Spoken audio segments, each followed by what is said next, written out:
Hi,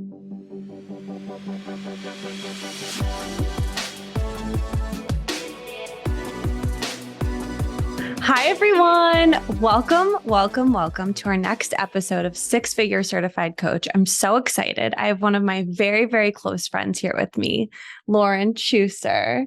You know, you're still saved in my phone as Lauren Lynch, even though I never knew you as an unmarried woman. Yeah, I was going to say that's weird. Because Adam, so we have a story we'll tell you later about how I actually met Lauren. But first things first, give us like a little intro. Tell us the name of your business and what you do. Okay. So I'm the co-owner of Luxury and Reach. We sell pre-owned designer handbags, accessories, including watches and fine jewelry. We try to offer luxury to everybody, whether that be someone looking for their first Chanel bag or, you know, an exotic Birkin for your collection. We really should have brought like a whole show, like a I know, some here. Visuals. Yeah, maybe we should call We can someone. make that happen. We do have one right here that Lauren named the Katie bag, which is so cute. I have it in another color, but I'm obsessing. So just reminds me of Katie. Yeah. We'll have to call Adam about that later since my birthday is next week. Okay. So I told you this before, but I'm reminding everyone, this podcast, this season is all about telling the before story. So like, I know you've had this experience. I've had this experience. I probably even had this experience with you before I like knew you, right? We see these people out in the world, often on Instagram, and like they've got their businesses, they got their lives together. Right. And we sometimes compare ourselves. But the reality is like we're comparing ourselves wherever we are in the moment to their after story. Correct. And everyone has a before story, right? So people love like before and afters.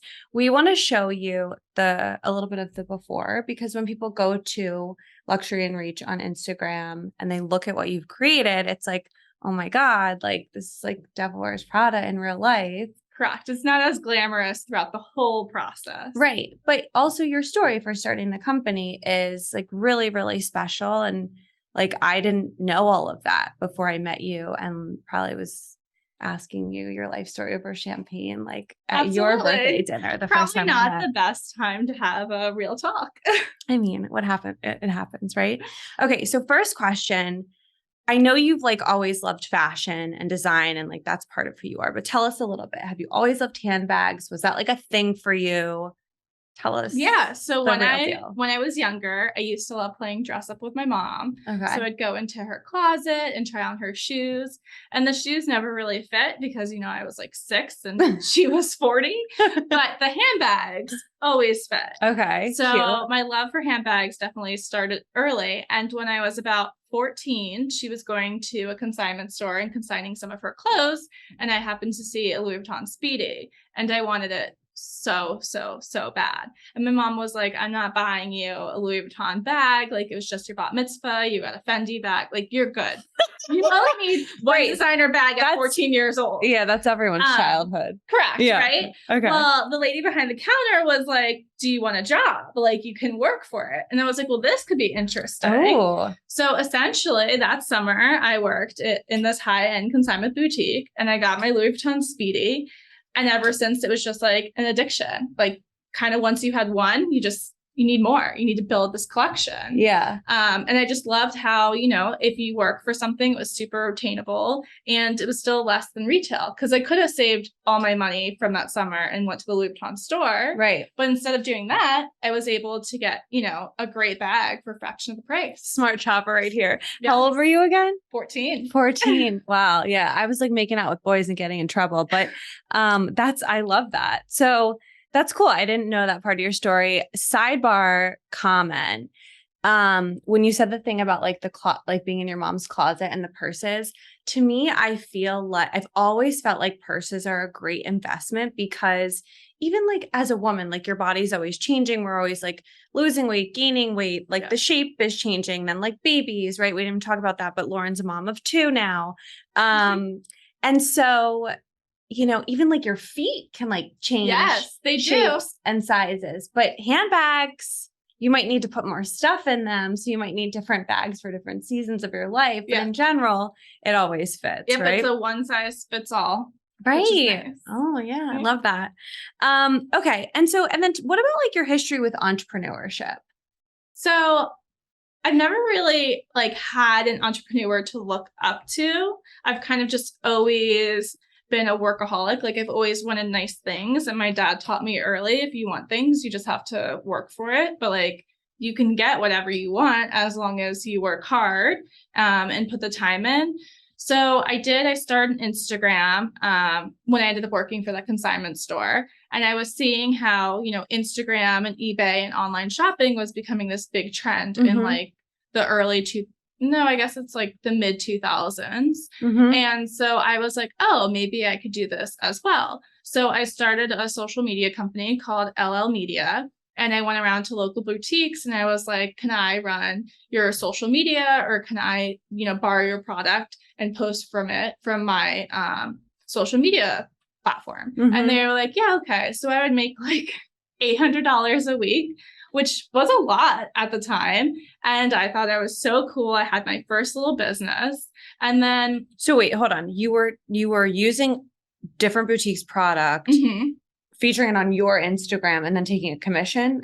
So they would just pay me like $100 a week, just like to promote their items. Okay. So it didn't matter if it's sold or not sold, because $100 a week, doesn't sound like a lot, but when you're doing it for 8 other companies, that's cool. It really adds up. Okay, cool. I love that. And how old were you at that time? Probably I was in college. So 2011. Okay. So I was probably like 21. I think 21. Okay. If I can do my math right. Okay. Well, yeah, not your strong suit. Yeah, not my strong suit. Okay. So that was, fun and everything. And then essentially when I went back to the consignment store where I originally worked at for the Louis Vuitton bag At 14, I noticed like with consignment, it's all about what comes in is all like you have to offer. So if a customer comes in and they're like, I'm looking for an Hermes Evelyn in blue jean, you're like, oh, I don't have one. I have no idea when I'm going to get one. Could arrive tomorrow. Someone could drop it off in a year. You just never know. And I realized there was kind of like this openness in the market. Well, what if we started sourcing? Like we know what people buy. So I know I sold a blue jean Evelyn maybe to Miss Susie 2 years ago. So I started reaching out to people and being like, oh, do you want to sell your stuff back to us? And then we'll sell it to the customer. And you can like trade it in and whatnot. And it started becoming really successful. Well, during this time, I met my husband who lived in Baltimore. And I did not want to move from DC to Baltimore.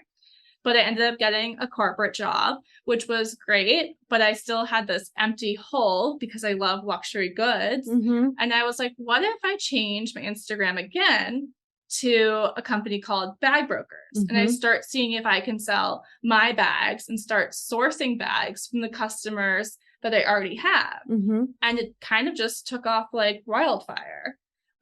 What's really nice is the title Bag Brokerz was super special to me because every time we would go to Potomac Village and my dad would go every Sunday and get his coffee at Starbucks, I would always bring my new bag to show him. And he started introducing me around as the bag broker. Aww. So it was a really special name because I would buy the bag, sell the bag, buy the bag. Like inventory was always going in and out. Yeah. So I just always had like this hustle in me. I love that. And you said like, you got a corporate job and like then you missed luxury, but it sounds to me like you also missed entrepreneurship. Yeah, I guess you are right. I missed like that hustle and kind of like knowing that I can control, like if I work more, I can make more. And if, I need some time off, then, you just have to plan to then not have that income or kind of like corporate. You're just very plateaued. You can work really as much as you want and your salary doesn't really change. Yeah. You might get fired because you're not doing any work, but I think you don't see the reward right away. I think just like even knowing you the past few years, I think like you're a really creative person too. I think you have a lot of ideas and you like to execute and you like to try and test. And I don't know, to me, like you're the kind of person that likes to, throw the spaghetti up on the wall and like see what sticks. And like, I think like this is an entrepreneurial trait. Like you're not like overly obsessed with one idea. You're like, I have 10 ideas. Let's try. Let's see what works. Let's see what's like easiest. I think that's one of the other things I really admire about you.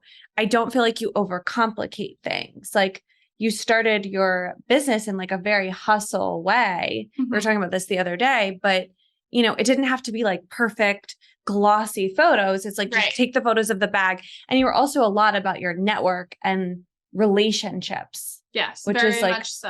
a big part of your skill set. Yeah, I believe, our customer, they're the key to our business. So by building those relationships, you have long-term customers. Yeah. And that's whether they buy or not. Sometimes they just, share a post or send it to a friend. You don't necessarily have to be, making a purchase to be a supporter.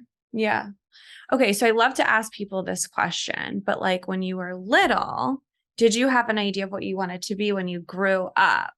Yes. So I always thought I was going to be a fashion designer. Okay. I went to school for fashion merchandising, but my first semester I did fashion design. Okay. And I kind of realized it's kind of like wanting to be an actress. It is really, really, really hard. Yeah. You have to like stand out. You really have to have the confidence in yourself. And I think I just didn't have it in me to continue that journey. While it was cool and fun in high school, I made bedazzled tank tops. So, my designing skills weren't very in depth. I then transferred over to fashion merchandising and then thought I would be a buyer, which is kind of what I do. I buy and sell handbags, but the vision has changed a little bit. Yeah, sure. I love that. Yeah. But sometimes like our early, visions of ourselves, I like when we're kids, we like don't even know all the options, right? And then like as the world is evolving, I remember my dad always used to say to me, like, your dream job probably doesn't even exist. Okay. And what was that? Well, like when I was like, I don't know what I want to do with my life. I don't know what my dream job is. He's like, it might not even exist, meaning like I would create Correct. it, which is what actually happened, And with all of the things that I continue to do in my life, like writing and all the projects I'm involved in, they're all very entrepreneurial. Like they're things I'm creating. Like I'm doing things with my ideas. So he was right. It wasn't like, oh, my dream job is like to work at, this fashion house or whatever. It didn't exist at the time. I was creating it. And so that's awesome. Yeah, it's awesome. But it's also like, we have to be open to our vision, evolving. Correct. And not being like, oh, I failed because I'm not a fashion designer. It's like, because when I moved to New York City right after college, I worked in fashion. That was like my first job. I had an internship at a fashion company and I hated it. Yes, it's very like my boss. Well, they were just obsessed to me over the dumbest things, which now in my life, like this is how I am in my own house. But I remember my boss, she was like, all she ever talked about was how like she wanted to leave this company and go to Chanel. Like that's all she would ever talk about. And I'm like, dude, like you can't be like just living your life wishing you were somewhere else. I get it, but like, come on. And then 2, she was obsessed with like the hangers.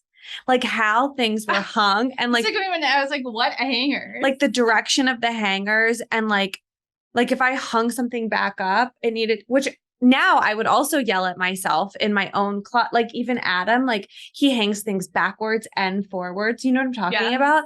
And I'm like, what is wrong with you? But I thought this woman was such a psycho. Anyways, moving on. Okay. So you wanted to be a fashion designer. And then like when you were in college and like, did that evolve at all? Did you ever say like, oh, now I want to be this other thing? Or were you just kind of trying different things and not thinking so much about the future?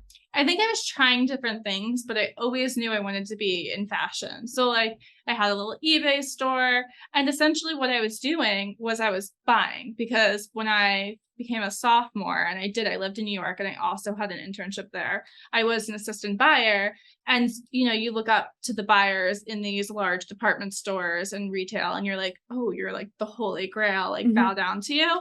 And so I always thought I would probably just work for one of those larger companies. And then I realized like I had the potential to do it myself and I was doing it myself. It just took me a little longer to realize that I was doing it. Yeah. Because it was like kind of said earlier, I was doing it differently than how like, the big corporations and retail do it. Because generally a buyer is also not a seller. Right. You're like buying and replenishing and you're doing a lot of it based on numbers. Yeah. Not so much based on like oh, is this pretty? Is this not pretty? Like, do you actually like it? Do you not like it? And for those of you who haven't worked in the fashion world or don't know what we're talking about, a buyer is, let's say like what a buyer is. So a buyer is someone who works for a store, let's say like Nordstrom, for example, and they get to decide what actual pieces and what brands come into the store, right? And then there might be different regional buyers because of seasonality or styles in different areas. And then they allocate based on region. Right. So like when it's warmer, they send, like the shorts and the dresses down there. And then when it's colder, they move it up, I guess, upstate. Yeah. And it's a lot of data and metrics to see like what has sold in the past and what people actually want. It's a lot of math. And as, technology becomes, more advanced, it's actually become less personable. It's kind of just all through numbers now. Like they're seeing what's turning and turn means how fast it's selling. And then just replenishing. Interesting. All right. So let's get into some of the meat here. Some of the juice, some of the story that we haven't told publicly, maybe. No. Okay. So Lauren, from my understanding, you were working at this consignment store. You got pretty busy there. So even though you were doing some bag broker stuff on the side, it kind of took the back seat. But then eventually you recommitted and got back into back Brokerz, which then became Luxury and Reach, which we can go into more. But how did that happen? What's the backstory there? Because from my understanding, there is a backstory. So there is a backstory. So LL Media did take a backseat for a little bit. And unfortunately, during this time, my father passed, who was our primary caretaker as my mother passed when I was younger.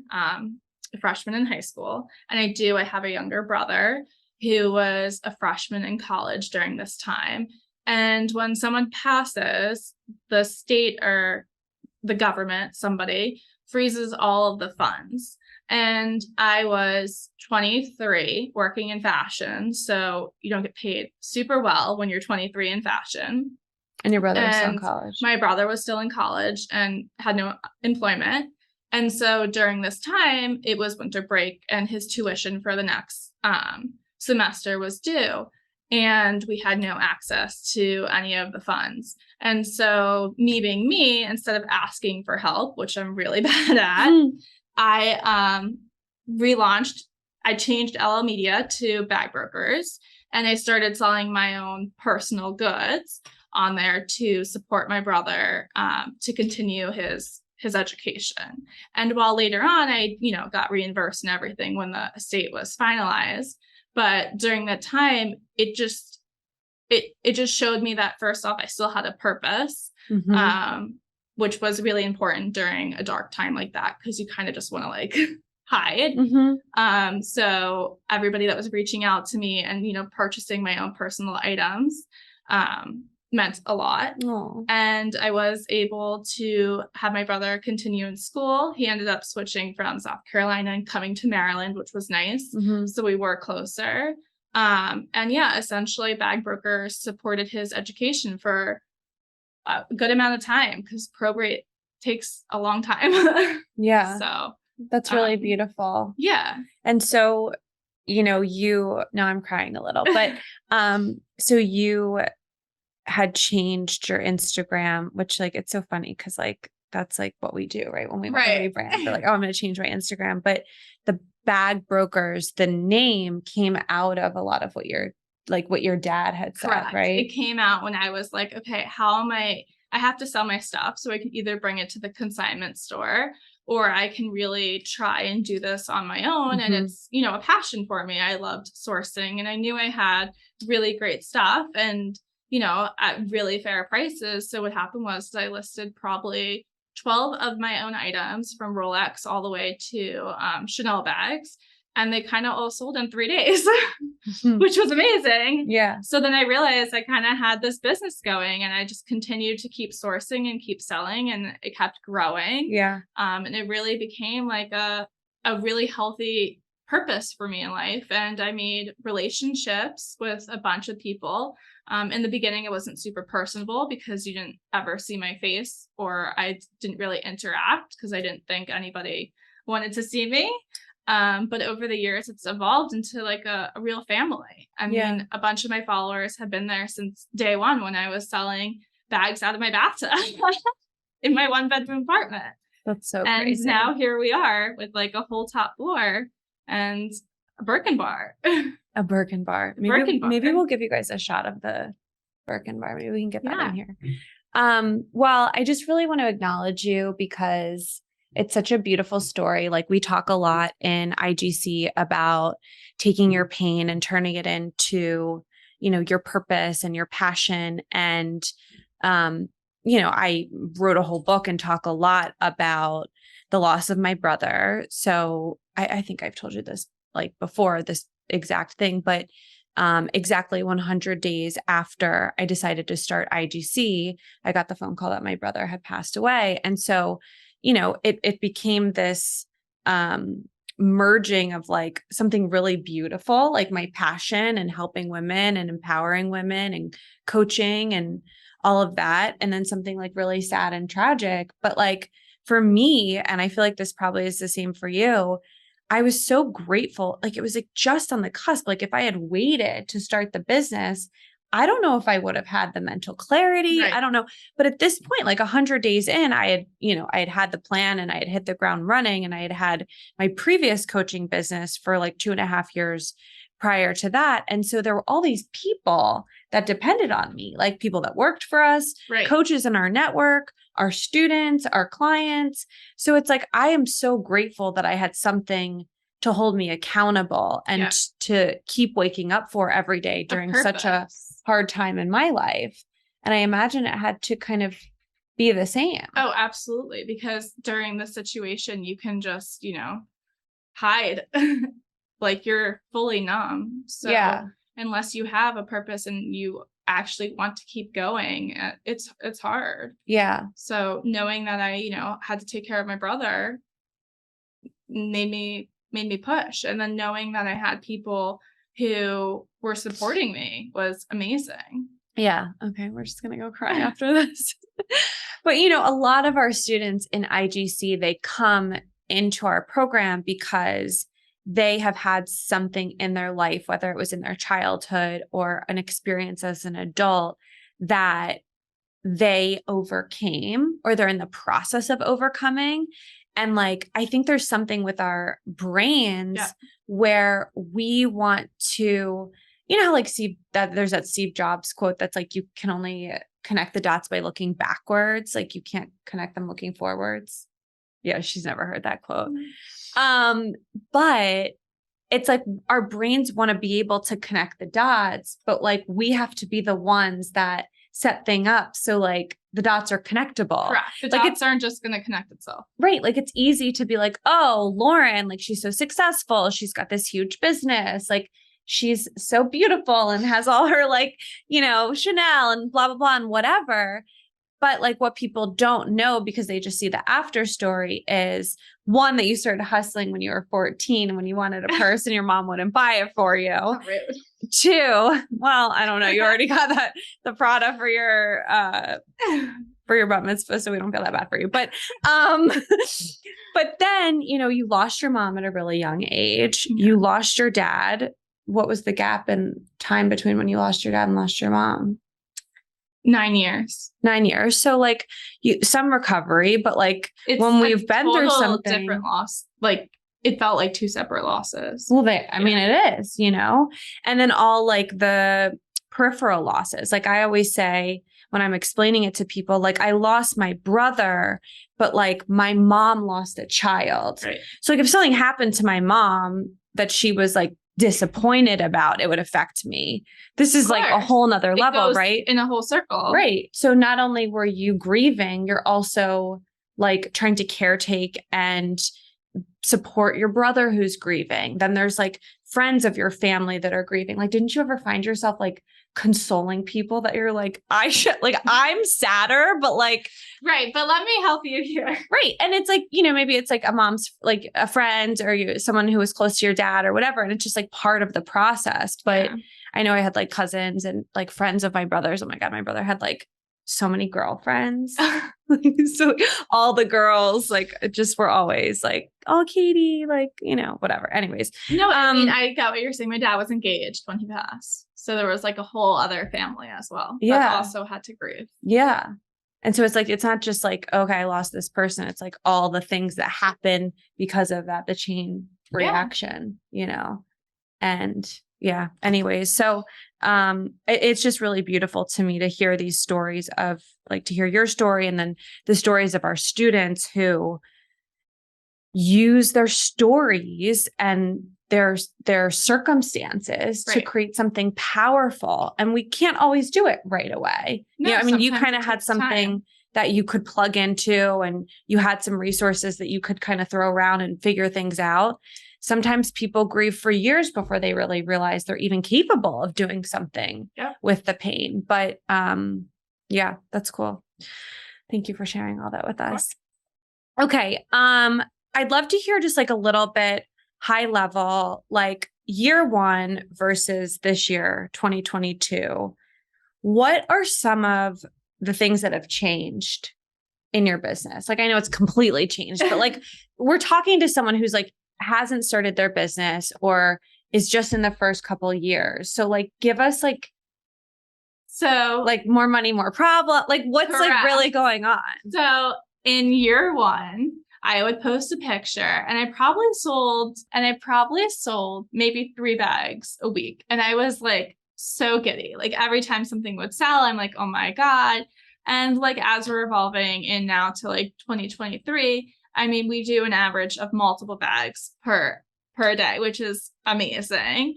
But like, I think when people first start, especially right now, and I'm definitely one of these people as I'm trying out new platforms and doing new things, is you want results right away. Mm-hmm. So if something doesn't sell, like immediately, you're like, oh, I failed. Mm-hmm. But like, you don't. You just have to keep going. Like the more you keep going, the more you'll have like. There's so many times as an entrepreneur where like you fail. Right. You don't actually fail because like failure is just part of the game.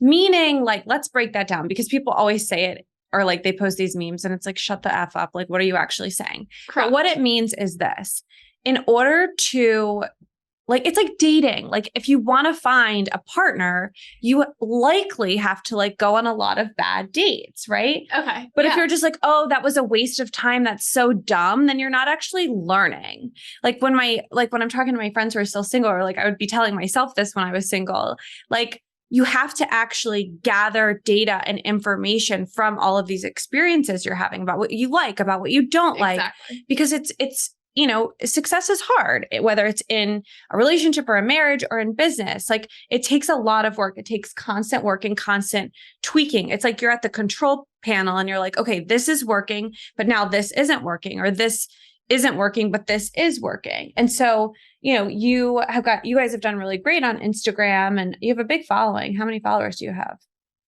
32,000, I think. Great. Yeah. So, and then you've started to dabble in TikTok and like, play with that whole world. And you were saying earlier, like sometimes you'll post and you'll do great. Sometimes you won't, but like, how do you process that as a leader? Well, going back to what we said earlier about we all compare like each other to everybody else, right? Is while I said I had 32,000 followers, there are other companies that have like hundreds, like competitors, yeah, or like other people. And I'm very confident in my business. Like we do millions a year in sales, and while I might not have the most followers, I could have higher conversion than other people that have hundreds of thousands of followers. So that's just another way of how I'm saying, like, you might think you're failing because you don't have as much of something as another person doing the same thing, but you don't know the inside and out of their business. Yeah. Like I compare myself all the time. I'm like, oh my God, this person's video got so many views, but ideally just because it had views, did they convert? Like you can't compare yourself to other people. Whereas when I first got started, I didn't compare myself to anybody because I was truly doing this out of passion. Well, and you don't know that much about the industry either. Too. You're just like doing things, right? But I remember, to your point, like in my very early years coaching, I remember one of my very first clients had like a huge following. I feel like she had like 100,000, which like that would have been almost 10 years ago. That's like Which is probably like a a million now, right? And like, she hires me as her like personal business coach, and you start to find out some things. And I can't say a lot, but like the financial situation, like just because someone has followers does not mean that they're actually making money. Right. And so you really can't compare outside specs.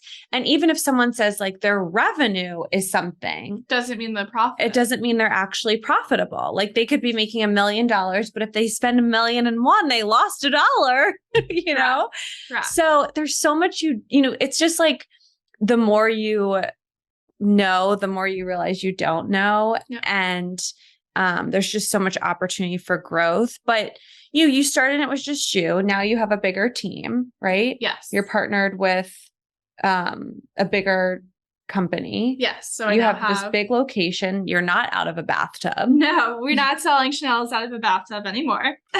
But like you can. I guess I probably have. Like I saw them in hotel rooms, but I mean, like we try to, put them on the tables now. Right. But what I'm saying is like if someone's like wants to start a business and they come into your store and they're like, oh my God, like, you have like all these like you don't have to, you're not starting at the end, you're starting at the beginning. Correct. So it's very important when we hear your story, Lauren, that we understand that like you started this out of your 1-bedroom apartment, that you started it both from creativity and tragedy. Yep. And like that, you're saying like the loss of your dad was what really caused you to reinvest and refocus on your business. Yeah. And then from that point on, was it just kind of like all in with the business? It kind of just kept taking off. People kept DMing me. They're like, oh, can you find me this bag? Do you have another one of like another, Louis Vuitton Speedy, or my budget's this, I'm looking for a gift. And it just like, I wanted to keep helping people find their bags. And then I specialized in sourcing. And then from sourcing, I was able to, have enough money that I started buying inventory. Mm-hmm. And so I started posting even more and more, probably went from like, a few posts a week to like a post every day. And now I do multiple posts a day because we have so much to show everybody. Mm-hmm. But I mean, it started with like 12 bags and now we have 350 at all times. Mm-hmm. So, I mean, I would just say like, you really just have to start and you have to really go into business, I think, because you love it, not necessarily because you're like, oh, I'm going to make so much money from it. Mm-hmm. I truly feel if you love what you do, the money will just follow. Yeah, I could argue that. I think you have to be smart about it too, because we do have like the people on Instagram that have 1 million followers, but aren't like, monetizing it in any way. Like you have to be selling something. But yeah, I agree with you. You can't just be in it for the money. There has to be more. And then also there's different phases. So like, when do you actually say your company was founded? I guess I would say in 2016 is when I really, no, that doesn't make sense. So I was with Michael. So 2015, I would say is when I took it really seriously and started being like, I'm going to invest my time in this. Right. And in 2016 is when I started doing like pop-up shops and trying to get my name out there, mm-hmm. and decided that this is something and I want to keep growing this. And then in 2020,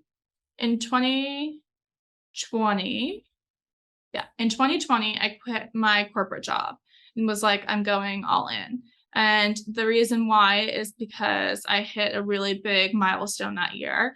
And I was like, if I can hit this milestone while working 2 jobs, I should be able to surpass this if I put all my time and energy in it. Yeah. So I think it's really important for people to know, like, because so many people are like, do I just jump right into my entrepreneurial idea?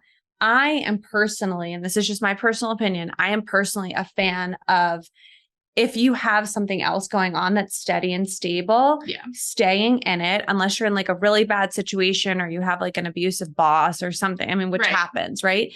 But like, I think that if you have a really great idea, you should work it nights, weekends, free time, as much as you can, build it up to something stable so that you can leave. Yes. But I think that having that stability, like I always think of like your corporate job as like your investor. Correct. Like at, you know, before you go, maybe you never get an investor, but like we talk about like, oh, should I get an investment or how do I do this financially? Like you are your own investor by creating that stability for yourself. So, you know, whatever money you're making, like if you're adding on by having another stream of income through an entrepreneurial endeavor, you don't put as much pressure on it to succeed right away if you have something else going on. And then you can also use the money that you're making from your side business to keep supporting your business. Yeah. Because the money you make from your job, you know, is for your livelihood. Yeah. Yeah. Yeah.